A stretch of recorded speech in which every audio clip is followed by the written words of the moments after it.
বসেন বসেন এমন বসেন বসেন এমন ভাবে বানাইছে, বানাইতে বানাইতে ডিজে দিয়ে একবার এমন দেওয়া দিছে, ওদের পিকনিকের মধ্যে চলে, হিন্দু বাড়িতে চলে, বিয়ার মধ্যে চলে, যাত্রা গান, মানে দুনিয়ার ভিতরে বুঝাইছে তাহিরি মানি বুঝি এই নাচানাচি করে।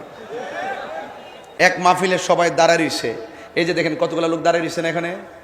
আমি আর কইছি বসেন, এই কথা কইলাম কি লেগে, ইডারে কাইটটা কাইটটা বসেন বসেন এমন ভাবে বানাইছে, বানাইতে বানাইতে ডিজে দিয়ে একবার এমন দেওয়া দিছে, ওদের পিকনিকের মধ্যে চলে, হিন্দু বাড়িতে চলে, বিয়ার মধ্যে চলে, যাত্রা গান, মানে দুনিয়ার ভিতরে বুঝাইছে তাহিরি মানি বুঝি এই নাচানাচি করে।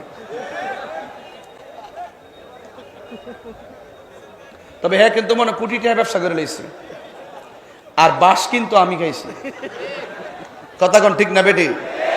তো এখন যে যাই করুক, পাবলিক তো আস্তে আস্তে বুঝতেছে, ঠিক না? বুঝতেছে না? এগুলো কি বোঝা যায় না বাজান? ঠিক আছে, এই দেখেন আজকে কতগুলো লোক দাঁড়িয়ে রয়েছে। আমি একবার কইছি বসেন, একবার কইছি, কইতামও না। নিয়ে এত কিছু মানুষকে বোঝাইলো, এখানে যে সবাই আমাকে দেখতে আইসা ওয়াজ শূন্য একবারে হেদায়েত হইয়া তাহিরির বক্ত হয়ে যাবে, বিষয়টা এমন না। বহুত লোক, বহুত জনের বক্ত আছে, কিন্তু আমি বলবো আমার বক্ত হওয়ার দরকার নাই। আমার পক্ষ থেকে যা বলা হবে, যেই কথাগুলো ভালো, শুধু এই কথাগুলো আপনারা পালন করেন। কথা বলেন ঠিক কিনা বলেন? আমি যে এতক্ষণ কথা বলছি তাকওয়ার উপরে বলতেছি, সামাজিক কথা বলতেছি, আমি কি দলিলের বাইরে কোনো কথা বলতেছি? আল্লাহর ওয়াস্তে বহুত হয়েছে।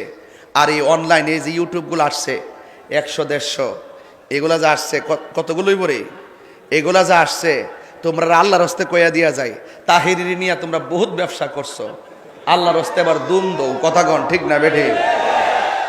ওই ইডার তো আবার ছেড়ে দিব, এটা তো সমস্যা। আর উপদেশ দিলে ইডি আগে সারে, ভালো জিনিস সারে না। তবে একটা কথা বলি, আমরা ভালো করি মন্দ করি, একদিন হিসাব দিতে হবে একজনের দরবারে। জবানটা খুলে কোন তিনি কে?